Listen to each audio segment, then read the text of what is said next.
வணக்கம், welcome to Tamil food corner. இன்னைக்கு ராகியை வச்சு ரொம்பவே டிஃப்ரெண்டா ஹெல்த்தியா ஸ்வீட்டான இடியாப்பம் பண்ண போறோம். எப்பவும் ஒரே மாதிரி பண்ணாம இந்த மாதிரி ட்ரை பண்ணீங்கன்னா உங்க வீட்டுல உள்ள எல்லாருக்குமே ஃபேவரேட் ஆயிரும். வாங்க இப்ப செய்ய ஸ்டார்ட் பண்ணலாம். ஸ்டவ்ல ஒரு பேன் போட்டு ஹீட் பண்ணிருக்கேன். இதுல 1.5 கப் ராகி மாவு மிதமான தீயில வச்சு இந்த ராகி மாவை 3ல இருந்து 4 நிமிஷம் வறுக்கணும். லைட்டா சூடேறி வந்தா போதும்.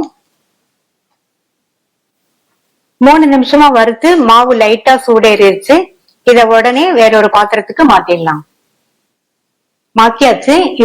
இதுக்கு தேவையான அளவு உப்பு சேர்த்து நல்லா மிக்ஸ் பண்ணி விட்டுறலாம்.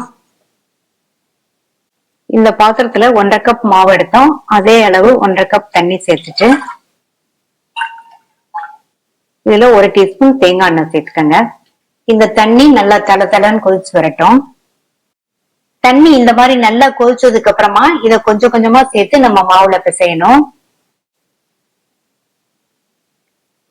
தண்ணியை மொத்தமா ஊத்திடாம கொஞ்சம் கொஞ்சமா ஊத்தி பிசைஞ்சாதான் மாவு நமக்கு கரெக்டான பக்குவத்துக்கு வரும்.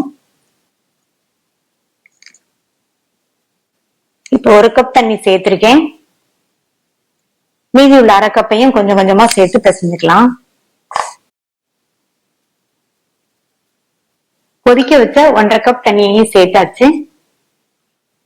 இப்ப மாவு எல்லாமே நல்லா ஈரமாயிடுச்சு பாருங்க.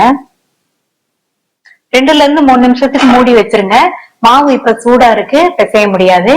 கை பொறுக்கிற சூடு வந்ததுக்கு அப்புறமா ஒண்ணு சேர்த்து பிசைஞ்சுக்கலாம்.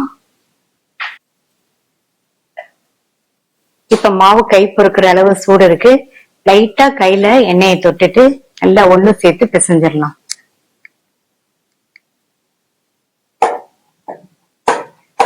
பிசைஞ்சாச்சு. மாவு பாத்தீங்கன்னா கொஞ்சம் கூட கையில ஒட்டவே இல்லை. இந்த மாதிரி இருந்தாதான் நமக்கு இடியாப்பம் நல்லா சாஃப்டா கிடைக்கும். இது இருக்கட்டும், நம்ம ஸ்டஃபிங் ரெடி பண்ணிடலாம். அடுத்து இந்த பேன்ல 1.5 கப் தேங்காய் துருவல், 3/4 கப் நாட்டு சர்க்கரை, தேங்காய் துருவலும் நாட்டு சர்க்கரையும் நல்லா ஒண்ணு சேர்ந்து வர வரைக்கும் லோ ஃபிளேம்லயே வச்சு இந்த மாதிரி கிண்டி கொடுத்துட்டே இருப்போம்.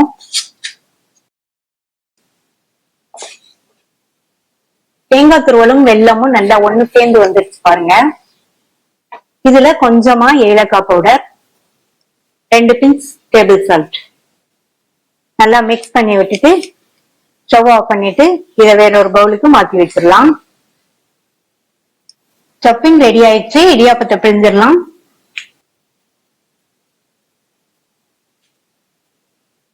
இதுல இருந்து இந்த அளவு மாவை எடுத்திருக்கேன். இதை ஷேப் பண்ணிட்டு இந்த மாவை மூடி வச்சிருங்க. அப்பதான் காஞ்சு போகாம இருக்கும். உள்ள இடியாப்ப அச்சு போட்டிருக்கேன். இந்த உலக்குல சுத்திலும் எண்ணெய் அப்ளை பண்ணிருக்கேன். இதை இதுல வச்சுட்டு க்ளோஸ் பண்ணிடலாம். இந்த இட்லி தட்டுல ஒரு காட்டன் துணியை தண்ணியில நனைச்சு பிழிஞ்சு போட்டிருக்கேன். இதுக்கு பதில் நீங்க இட்லி பிளேட்ல எண்ணெய அப்ளை பண்ணிக்கலாம். இப்ப இடியாப்பத்தை பிழிஞ்சிடலாம்.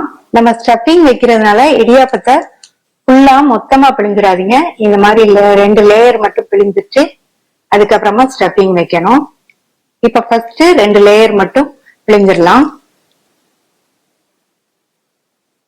இந்த மாதிரி பிழிஞ்சிட்டு எல்லாத்துலயும் பரவலா நம்ம ரெடி பண்ண ஸ்டஃபிங்க சேர்த்துடணும். மெதுவா பிரஸ் பண்ணாம சேர்த்துக்கங்க.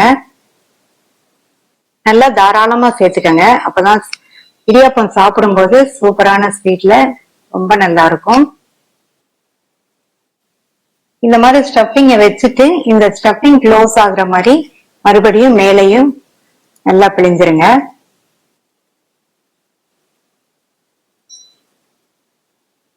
இடியாப்பம் பிழிஞ்சு ரெடியா இருக்கு. இட்லி பாத்திரத்துல தண்ணி விட்டு நல்லா கொதிச்சிட்டு இருக்கு.